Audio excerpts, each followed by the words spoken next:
L'environnement durable fait partie du développement économique, donc pour moi les deux sont liés, les deux sont nécessaires.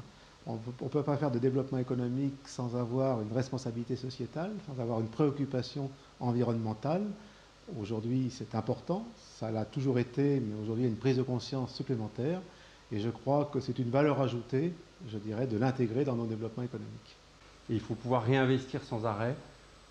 D'abord à court terme pour que le produit reste à niveau et puis se donner le temps d'avoir une vision à moyen terme. Et aujourd'hui, ce que je ressens, c'est que la dimension durable du développement d'une station comme Val d'Isère est un peu escamotée. L'avenir du territoire, au-delà d'une saison ou deux, ne les intéressait pas beaucoup. En tout cas, ils n'étaient pas très motivés pour le prendre en charge.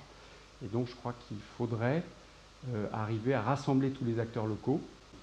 Or, dans notre environnement immédiat, qu'il soit naturel, économique, social, il se passe des choses qu'on a du mal à appréhender. C'est un challenge à l'heure actuelle pour les collectivités qui s'illustrent particulièrement dans des activités comme les stations de sport d'hiver. Rendre un territoire durable, avant tout, c'est avoir une vision globale de ce territoire-là. C'est vrai que du coup, à l'Alpe d'Huez, il y a une très forte orientation sur toute la politique de mobilité. Et cette politique de mobilité, justement, a un rôle tout à fait transversale, parce que du coup, elle traite plusieurs points majeurs dans la gestion d'une collectivité, et puis dans un but aussi, bien sûr, toujours d'embellissement de l'espace, de la requalification des espaces, tout ceci pour avoir une mobilité dans la station fluide, agréable, et tout ceci qui concourt à un cadre de vie confortable et performant.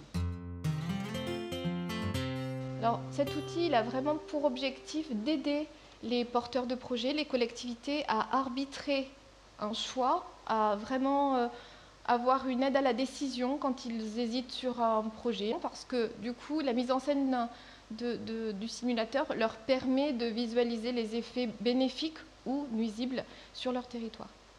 Pour faire cela, on va rechercher avec eux le meilleur mix parmi leurs projets pour bâtir le scénario de développement final qui sera le plus en adéquation à la fois avec leurs besoins et donc cette logique de RSE.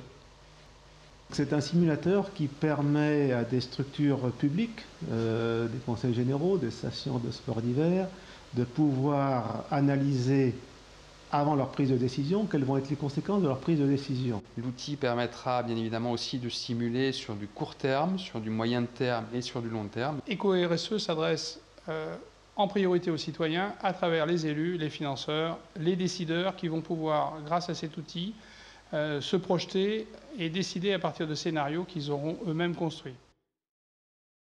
Outil d'aide à la décision, EcoRSE s'adresse à tous les acteurs du développement local. Première étape, diagnostic du territoire. Les composantes économiques, environnementales et sociales du territoire sont récupérées par l'outil EcoRSE pour établir un état initial. Ce diagnostic repose sur des indicateurs phares européens et mondiaux issus des normes ISO 26000, OCDE et Grenelle 2. Deuxième étape, analyse de votre projet. Vous, porteur d'idées, souhaitez soumettre votre projet. Grâce à l'expertise EcoRSE, votre projet sera décliné en différents scénarios, mettant chacun en avant ses atouts. Chaque scénario est ensuite confronté au diagnostic.